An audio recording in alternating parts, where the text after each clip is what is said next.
Shalom les amis, j'espère que vous allez bien. Je bénis le Très-Haut et je dis un double honneur à la personne du Mashiach.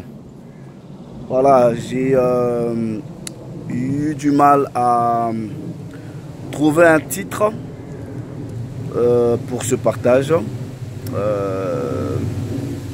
Bon, après je me suis dit, bon, allez, le seul enseignant, c'est monsieur Wikipédia ou monsieur taper sur Google. Voilà. Maintenant, ce que je dis ici n'est qu'un prélude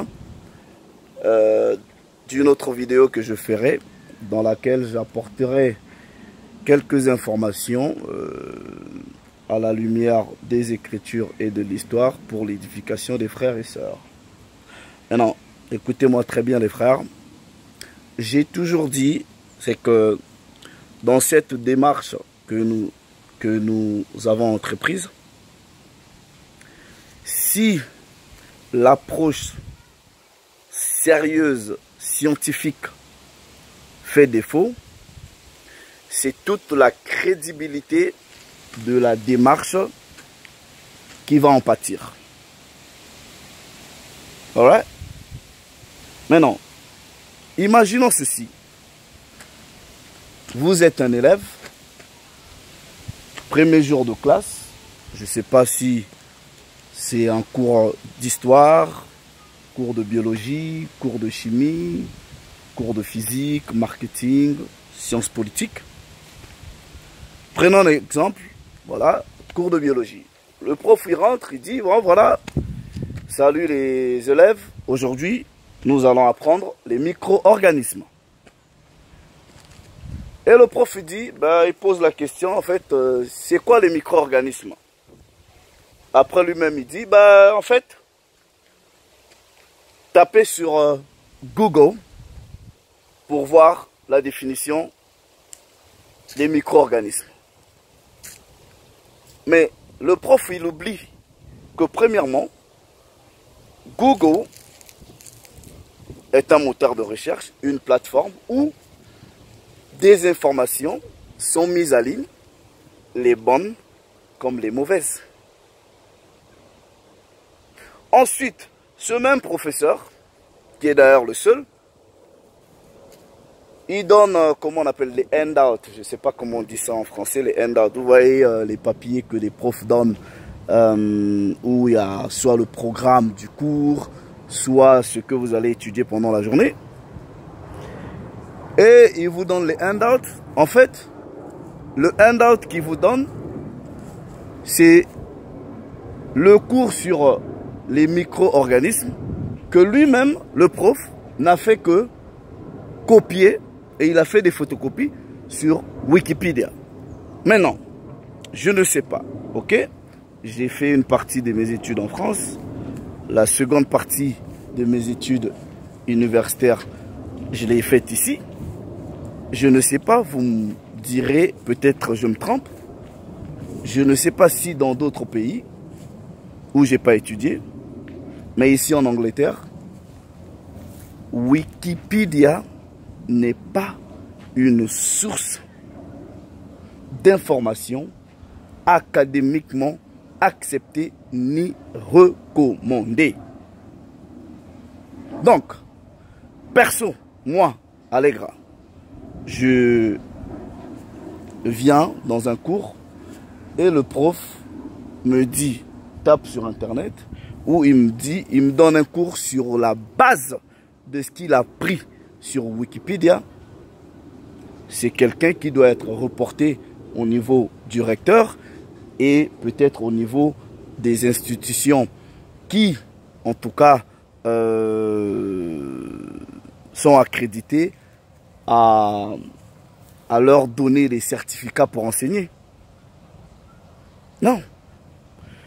Un bon professeur doit avant tout comprendre la démarche pédagogique. Il y a une déontologie pédagogique. C'est-à-dire, un prof, un enseignant qui vient, qui touche, par exemple, une question de l'histoire, aujourd'hui si je veux parler sur la période de la Renaissance, je dois me fier sur des travaux des historiens de l'époque qui sont officiellement et académiquement acceptés et reconnus et qui sont accrédités à parler de ces choses. Je me baserai en tout cas sur les travaux de ces gens-là pour faire mon cours et apporter de la connaissance à mes élèves. C'est-à-dire, peu importe si, par exemple, un prof ou vous êtes dans un débat, vous voulez approuver ou désapprouver un argument, il y a des références historiques, académiques, fiables. Qui contrôle Wikipédia? Pourquoi déjà Wikipédia n'est pas une source d'information académiquement recommandée ni reconnue? Tout simplement, c'est que tout le monde peut aller y mettre des informations, tout le monde peut aller éditer. Non, non, non, non, non. C'est pas comme ça. Quand un prof, un enseignant a des inaptitudes à la référence académique, même à la démarche scientifique et académique,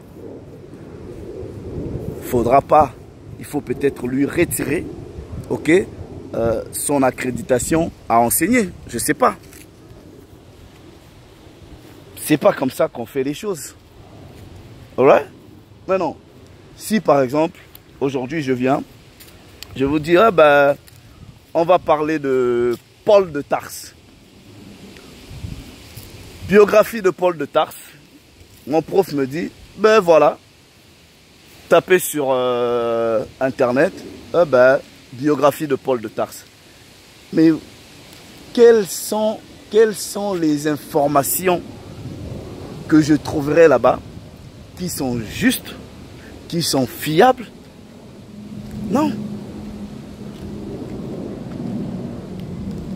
Tu es un professeur, moi en tout cas à ma place, je présenterai mes éléments en disant je veux parler de la biographie de Paul de Tarse en me basant sur les travaux de telle personne qui, cette personne elle-même, est un historien ou c'est un chercheur ou c'est un académicien qui a eu l'accréditation ou qui a l'accréditation dont les travaux ont été universellement admis.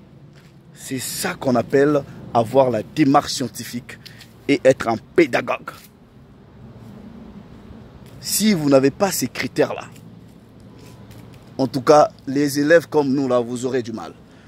Et moi, personnellement, ceux qui ont étudié avec moi, j'ai eu plusieurs embrouilles avec ceux des professeurs qui m'enseignaient. Parce que quand j'avais des informations, peut-être plus que le professeur, je le lui faisais comprendre. C'est tout à fait normal.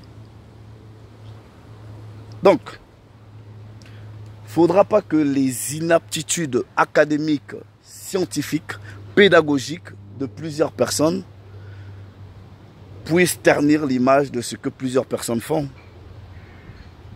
Et moi, je me dis, est-ce que ce seul enseignant-là ne peut pas être rebaptisé Monsieur Wikipédia ou Monsieur tapé sur Google? Je ne sais pas. Et c'est à ce titre que j'ai pensé, je me dis, tant mieux, tant mieux. Et moi, un prof comme ça, je sors du cours, je me dis non, qu'est-ce qu'il va m'enseigner? Qu'est-ce qu'il va m'enseigner? Non. Vous voulez parler sur un domaine particulier, basez-vous sur des travaux de ceux qui ont la certitude ou le certificat de parler dessus. C'est ça. Mais dire aux gens, allez taper sur Internet, ou vous-même, vous, étant que professeur, vous lisez un article sur Wikipédia, je ne sais pas. Je doute de votre accréditation. Quel institut vous a décerné ce certificat-là pour enseigner? Voilà. Donc, il faut faire très attention. Je dis à mes frères, quand vous voulez aborder un sujet particulier, ok, faites référence des travaux des gens qui ont eu une certaine accréditation ou une certaine reconnaissance dans ce domaine particulier que vous touchez. C'est tout à fait logique. Ramenez un peu de crédibilité dans votre démarche. C'est tout. Si je vais toucher une question d'histoire, je connais qui sont les historiens. Si je vais toucher une question de la science, je vais sur les travaux des scientifiques. Si je veux toucher une question liée à la gynécologie, je sais où aller trouver ces travaux-là.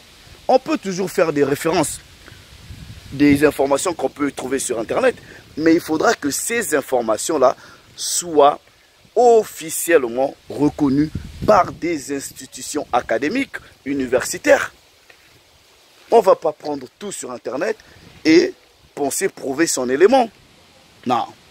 Donc, je dis, cette vidéo n'est que le prélude d'une vidéo que je ferai, qui toucherait un peu le caractère historique de certains personnages.